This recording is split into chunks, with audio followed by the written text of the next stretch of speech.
de la direction générale, pour interviewer M. Abdoulaye Thiam, le directeur général de DHL Express. Bonjour M. Thiam. Bonjour M. Diallo. Parlez-nous un peu de votre formation.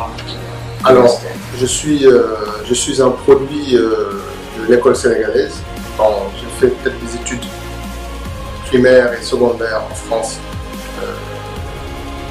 avant, mais je suis rentré au Sénégal au milieu des années 80 pour terminer mes études secondaires ici et l'université Cheikh Anta Diop par la suite, où j'ai suivi des études de mathématiques.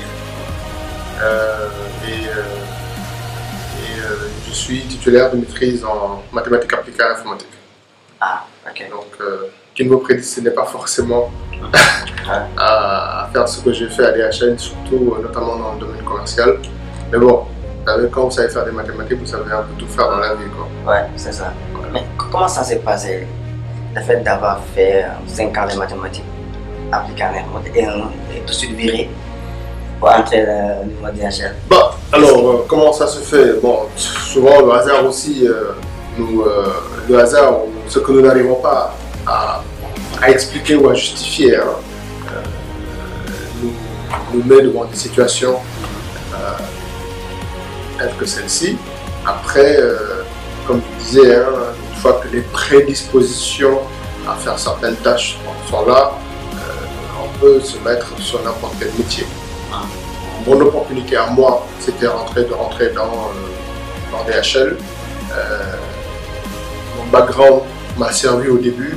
Comme je le disais, il m'a permis de rentrer dans l'équipe commerciale, de faire des analyses. J'ai développé à l'époque des outils qui permettaient aux équipes commerciales d'avoir une visibilité certaine sur leur activité. Ces outils-là m'ont permis à l'époque de visiter plus d'une vingtaine de pays en Afrique, puisque j'ai fait le tour de l'Afrique pour l'installer, parce qu'il portait un intérêt assez... C'était des outils informatiques? Un outil informatique qui nous permettait donc de combiner plusieurs sources d'informations, de les analyser, de les combiner, de les mettre ensemble et de permettre d'avoir une visibilité journalière de l'activité de chaque pays, de chaque territoire, de chaque portefeuille. Dans toute votre carrière professionnelle, vous n'avez travaillé que DHL Express? Vous avez été dans les autres DHL? Non, non, je n'ai malheureusement, je n'ai pas eu l'opportunité de travailler. DHL Express ne m'a pas encore lâché pour aller faire autre chose. Alors, donc je suis resté... Parfois on voit sur les cachets de DHL, on met DHL Sénégal, parce qu'au départ DHL Express était la première entreprise à s'installer au Sénégal. Alors c'est quoi DHL Express par rapport au groupe? Alors, c'est une question intéressante qui permet de comprendre d'où on vient.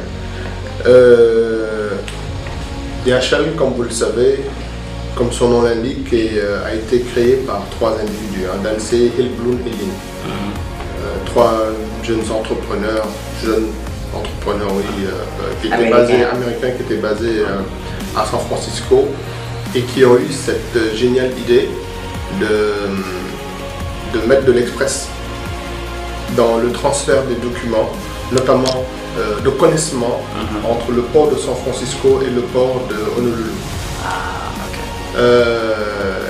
L'express existait déjà, hein. L'express existe aux États-Unis depuis une centaine d'années, mais c'était un express essentiellement domestique, donc il restait pour relier les villes américaines entre elles. L'idée de l'express sur l'international, c'est vraiment ces 3 personnes-là qui l'ont lancé.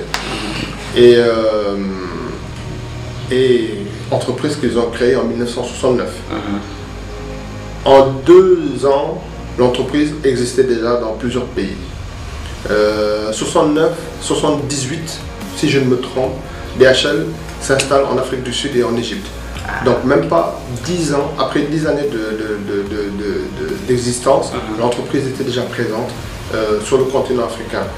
78 pour l'Égypte, 1981 pour le Sénégal. 2 ans après, 2-3 ans après, DHL était présent ici au Sénégal. C'était le 3e pays? Non, non, il y a plusieurs pays ont été ouverts en même temps. Okay. Parce que c'est une entreprise qui a toujours suivi les préoccupations et les besoins de ses clients.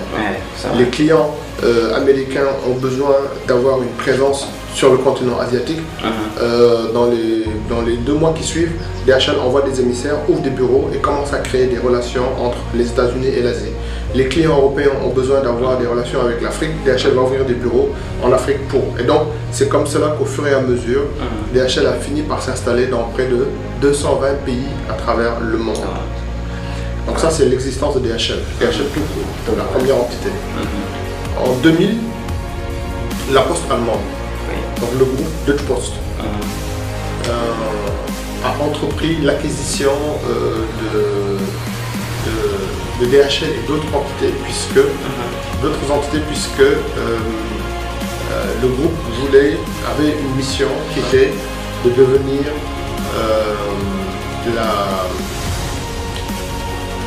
le partenaire logistique du monde. Le groupe Deutsche Post, qui est la poste allemande, décide de devenir le partenaire logistique du monde. Et donc pour ce faire, le groupe acquiert donc l'entreprise DHL Express, acquiert des entités telles que Danzas, donc qui était une société spécialisée dans le fret maritime, la consignation, acquiert la société Excel Supply Chain. Est-ce qu'il y a votre frère ou sœur Fody qui est ici présent depuis 2008, si je ne me trompe pas? Oui. Alors, quelles sont vos relations entre les deux là? DHL Global Forwarding est né de DHL Express Sénégal. C'est dans ces bureaux-là qu'on a créé DHL Global Forwarding.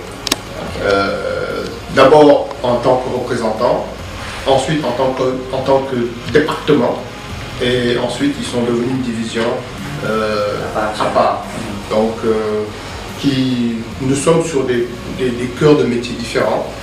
DHL Global Forwarding est spécialisé dans le fret maritime, dans la consignation, dans le fret aérien. Ils font aussi donc office de supply chain, puisque la division supply chain n'existe pas au Sénégal. Donc ils vont représenter plus ou moins ces activités-là. Et nous sommes DHL Express, donc tout ce qui est transport de colis, de documents express à travers le monde,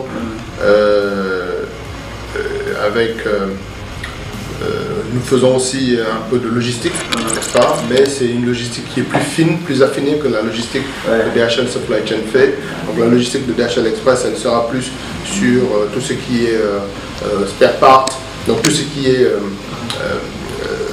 je sais pas comment tout ce qui est... Des produits qui ne sont pas lourds. Des produits qui ne sont pas lourds, qui ont une forte valeur ajoutée, qui ont besoin d'une certaine mesure de... Par exemple, décodeurs. Tout ce qui est matériel informatique, tout ce qui est high-tech.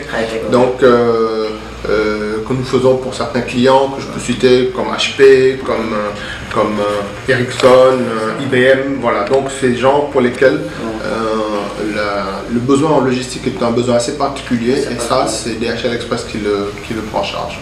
Mais sinon, notre corps de métier, c'est de transporter des colis et des documents, alors de 500 grammes, 1 kg, 50 kg, 100, 300 kg à travers le monde entier, dans notre réseau qui est vraiment défini pour faire ça. Alors, vous avez dit, comme vous avez fait quand même 20 ans au niveau de DHL Express, depuis que vous êtes nommé à la direction, quelles sont les réalisations que vous avez faites? Parce qu'au départ, quand même, vous avez, disons, innové en apportant une application qui permettait d'utiliser des commerciaux pour pouvoir avoir une visibilité sur leur travail. Alors, quels sont les grands projets, les innovations que vous avez apportés? Alors, c'est vrai qu'en termes d'innovation, en termes d'innovation, ce n'est pas forcément mon métier à moi d'innover. Ce n'est pas forcément mon métier à moi d'innover. L'innovation, aujourd'hui, on est dans un groupe qui est devenu extrêmement structuré, très très puissant en termes de recherche et d'innovation, où il y a des gens qui sont 20 fois plus intelligents que moi-même. Des gens qui sont 20 fois plus intelligents que moi, qui eux, sont à pied d'œuvre pour faire évoluer les choses, pour toujours chercher une amélioration dans la seule chose qui nous intéresse. La véritable chose qui nous intéresse en termes d'innovation aujourd'hui, c'est le client. C'est la satisfaction du client. Merci, M. Jean.